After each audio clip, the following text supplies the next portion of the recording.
বন্ধুরা একটা ইউটিউব চ্যানেলে মনিটাইজেশন রিজেক্ট হওয়ার যতগুলো কারণ আছে তার মধ্যে প্রধান অন্যতম কারণ হলো কারেন্টলি ইনএলিজিবল ফর মনিটাইজেশন। বন্ধুরা আমরা অনেক চ্যানেলে অর্থাৎ অনেক চ্যানেল আজকাল আমরা দেখতে পাচ্ছি যেগুলো মনিটাইজেশনের জন্য অ্যাপ্লাই করার পরে ইউটিউব বলে দিচ্ছে যে কারেন্টলি ইনএলিজিবল ফর মনিটাইজেশন, অর্থাৎ আপনার চ্যানেলটি এই মুহূর্তে মনিটাইজ করা যাবে না বা যোগ্য নয়। তো এটা কি কারণে হতে পারে? কারণ ইউটিউব তো পার্টিকুলার কোনো কারণ এখানে বলছে না, এবং আপনি যদি একজন ইউটিউবার হয়ে থাকেন এই কারণগুলো আপনার জানা প্রয়োজন, তাহলে ভবিষ্যতে আপনার কোনো সমস্যা হবে না মনিটাইজ পেতে। অথবা আপনি যদি অলরেডি আপনার চ্যানেলটি মনিটাইজ করে ফেলেছেন বা আপনার চ্যানেলটি অলরেডি মনিটাইজ হয়ে গেছে, তাহলেও আপনার এটা জানা প্রয়োজন যদি না জেনে থাকেন। কারণ বন্ধুরা এমন অনেক চ্যানেল আছে যাদের চ্যানেল অলরেডি মনিটাইজ ছিল এবং ইউটিউব ইনএলিজিবল ফর মনিটাইজেশন বলে মনিটাইজেশন বাতিল করে দিচ্ছে।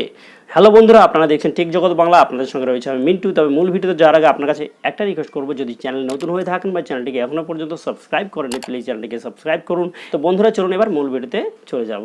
তো বন্ধুরা কারেন্টলি ইনএলিজিবল ফর মনিটাইজেশন এর পিছনে একাধিক কারণ থাকতে পারে। যখন ইউটিউব কোনো পার্টিকুলার কারণ আপনাকে বলতে পারে না, তখন ইউটিউব আপনাকে জানায় যে কারেন্টলি ইনএলিজিবল ফর মনিটাইজেশন। হতে পারে আপনার চ্যানেলে একাধিক সমস্যা থাকতে পারে।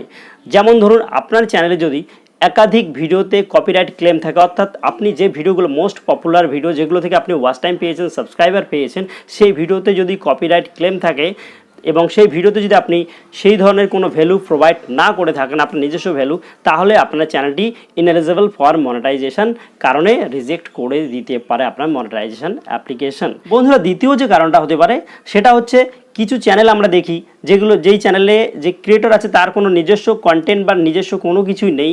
তিনি কি করেন, অন্যের কোনো ভিডিও কালেক্ট করেন, এমন ভিডিও কালেক্ট করেন যারা কোনোভাবেই কপিরাইট ক্লেম বা কপিরাইট স্ট্রাইক দেবে না, এই ধরনের ফ্রি ভিডিও সংগ্রহ করেন এবং পিছনে একটা ব্যাকগ্রাউন্ড মিউজিক চালিয়ে দিয়ে কন্টেন্ট তৈরি করেন। তো এই ধরনের কন্টেন্ট যদি আপনি তৈরি করেন, আপনি চেষ্টা করবেন আপনার ভয়েস, আপনার ফেস বা আপনি সেই ভিডিওতে নিজের ক্রিয়েটিভিটি দেখানোর চেষ্টা করবেন, তাহলে এই ধরনের সমস্যা হবে না।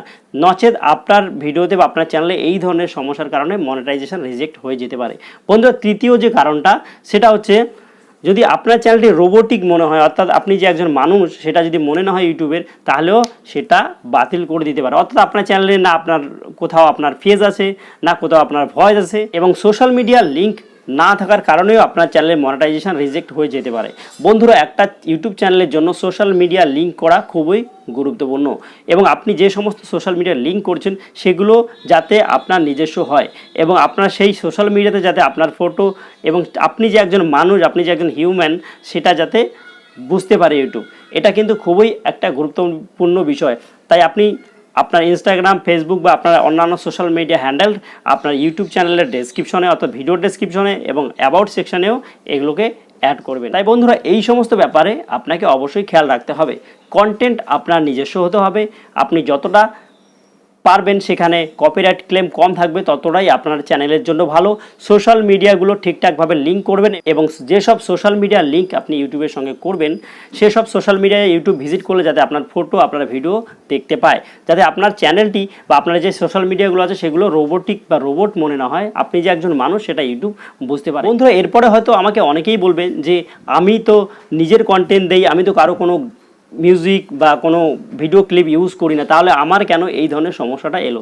বন্ধুরা এইটাই একমাত্র কারণে। আরও একটা যেটা প্রধান কারণ সেটা হচ্ছে যদি আপনার কন্টেন্টে কোনো ভ্যালু না থাকে, আপনি নিজের ভ্যালু অ্যাড না করেন। ফর এক্সাম্পল একটা ট্রেন যাচ্ছে দ্রুত গতিতে, আপনি যদি সেই ট্রেনের ভিডিওটা ইউটিউবে পোস্ট করেন, সেটা যদি কোনো কারণে ভাইরাল হয়ে যায়, সেখান থেকে যে আপনি অনেক ওয়াচ টাইম পেতে পারেন, সেখান থেকে আপনি সাবস্ক্রাইবার পেতে পারেন, কিন্তু ইউটিউব বলে দিচ্ছে সেই ভিডিওতে আপনার নিজস্ব কোনো ভ্যালু নেই। আপনি যে ট্রেনটা যাচ্ছে এই ট্রেনের ছবিটা আপনি ইউটিউবে আপলোড করেছেন, এর পিছনে আপনার ক্রিয়েটিভিটি কি, আপনি কি বলতে চাচ্ছেন এই ট্রেনটার ব্যাপারে আপনি কোনো যদি ভয়েস না দেন বা আপনি যদি কোনো সেখানে নিজের ভ্যালু প্রোভাইড না করেন, আপনি কেন ট্রেনটা দেখাচ্ছেন সেই বিষয়ে আপনি কোনো যদি না বলেন, তাহলে ইউটিউব মনে করবে যে এটা ভ্যালুলেস কন্টেন্ট। তো এই ভ্যালুলেস কন্টেন্ট যদি আপনার চ্যানেলে থাকে এবং তাহলে হতে পারে আপনার চ্যানেলের যে মনিটাইজেশন সেটা বাতিল করে দেবে ইউটিউব। এবং এই ধরনের সমস্যায় যদি আপনি অলরেডি পড়েছেন, আপনি যদি আপনার চ্যানেলে মনিটাইজেশন বাতিল হয়ে গেছে, একবার, দুবার, তিনবার আপনি অ্যাপ্লাই করেছেন, তাহলে আপনাকে অবশ্যই এই ব্যাপারগুলো খেয়াল রাখতে হবে। এই ধরনের কন্টেন্ট যদি আপনার চ্যানেলে থেকে থাকে সেগুলোকে এডিট করতে পারেন, সেগুলোকে ডিলিট করতে পারেন। মোট কথা আপনার চ্যানেলে সেগুলো থাকা চলবে না। যে সমস্যাগুলো কথা বললাম এগুলো ঠিকঠাক করে আপনি মনিটাইজেশনের জন্য অ্যাপ্লাই করবেন। আশা করি আপনার চ্যানেলটি অবশ্যই মনিটাইজ হয়ে যাবে। তো বন্ধুরা এতটুকুই ছিল আজকের ভিডিও। দেখা হচ্ছে অন্য কোনো দিন অন্য কোনো ভিডিওতে। ততক্ষণের জন্য সবাই ভালো থাকবেন। আল্লাহ হাফিজ।